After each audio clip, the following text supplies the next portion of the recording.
I'm Kelsey with roughandtumblefarmhouse.com, and today we are going to talk about how you clean, candle, and package eggs for sale.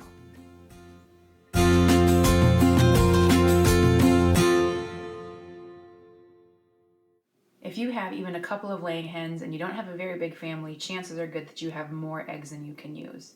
That's the same at our house. It's just me and my husband and our little baby girl, and so we have more eggs than we can use, and so we started selling them. We started selling eggs just to our neighbors and to our friends and family, and then we realized that our production was high enough that we could help provide more food for our community by selling our eggs at a local co-op.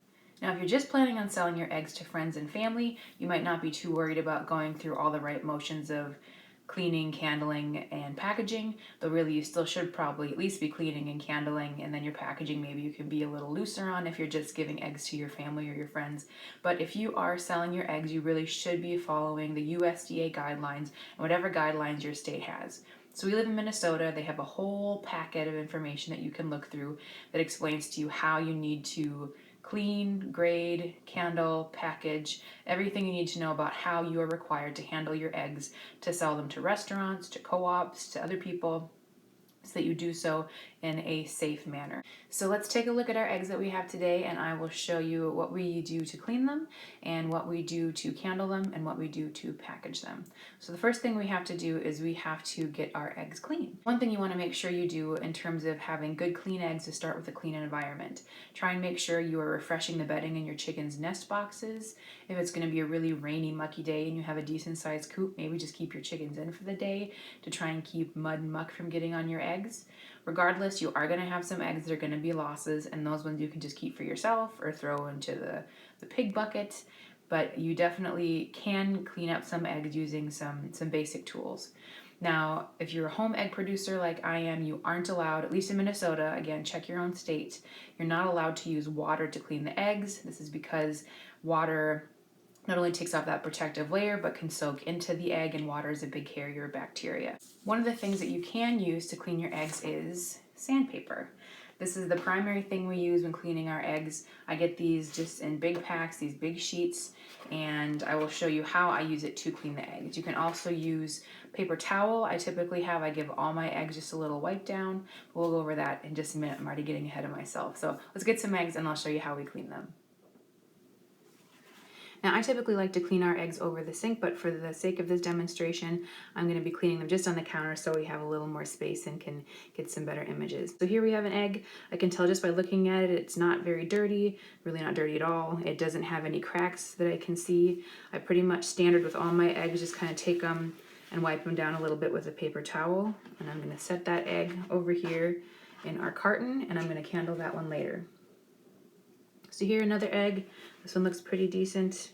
Just give it a little wipe down with a paper towel. I do that just in case there's any little bits of things that I can't see on the egg.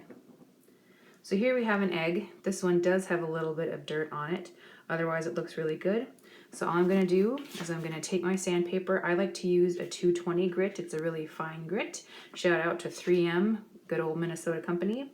So you can take your egg and just take your sandpaper,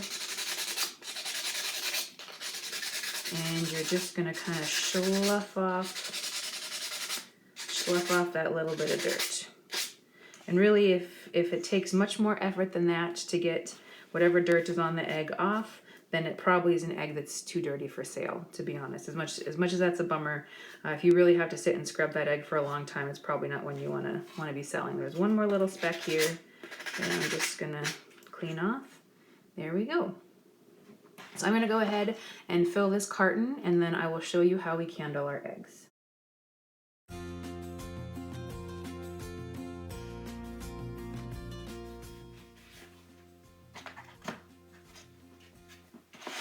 All right, so we have a dozen eggs here that have all been cleaned. Next thing we have to do is candle them.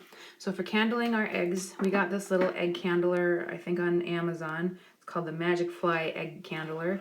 It's just basically a flashlight here with a little soft end that we're gonna set the egg right in. You'll see that to candle them.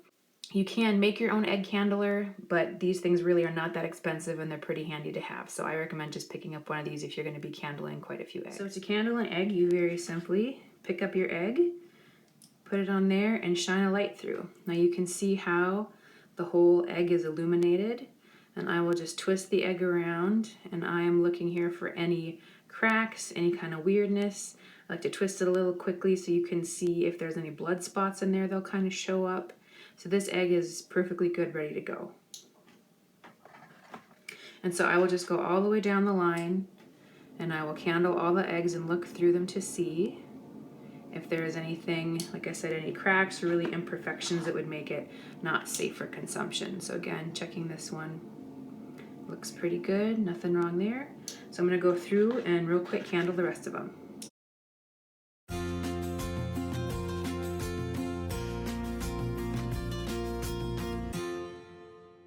Now, unfortunately, it doesn't look like my camera is going to be able to pick up any imperfections that I can really show you in the egg, but when you do shine a light through, you will see very clearly when there is a crack. It really light just kind of emanates from the crack, and you'll really obviously be able to see it. So now we have our eggs all packaged up. So the next thing we need to do, obviously, is we have them in a carton. Cartons have to be clean. You know how sometimes people will crack an egg and put the shell back in the carton. You get kind of that gooey stuff in there. No good. In Minnesota, we can reuse cartons, but again, only if they are clean and they cannot have any nutritional information or otherwise that does not pertain specifically to your eggs. So then we just close it up. And here we have one of our labels that we've made. And we just stick it right there. So now we have our eggs packaged and labeled. Labels, depending on where you live, might need to have different information on them. Ours, it's required that it has our name or the name of our farm. It has our mailing address. It also has the size, the grade, the pack date, the best by date, and then it has to have a statement for how you are supposed to keep eggs refrigerated and how you're supposed to cook them thoroughly. So again, please check with your state and your local Department of Agriculture to find out what the regulations are where you live. One thing that I want to address too is the Julian date. So a Julian date is a little bit different than just a regular calendar date. The Julian date is 3 numbers, and so it's whatever day of the year that it is, 1 to 365. So if you package eggs on January 2nd, it's going to be 002. January 3rd, your pack date is 003. And then here in Minnesota, again, the expiration date is 30 days past the pack date. So for example, if you have eggs that were packaged on 001 on January 1st, then they are going to be good until January 30th. So now you have eggs that have been cleaned, candled, and packaged. You can go forth and sell these to co-ops, grocery stores, restaurants, whoever wants some good, fresh, farm-raised eggs. Thank you so much for tuning into our channel. Please always check back here. We update once a week with new videos about farming, food, family, and fortitude here at our Rough and Tumble farmhouse.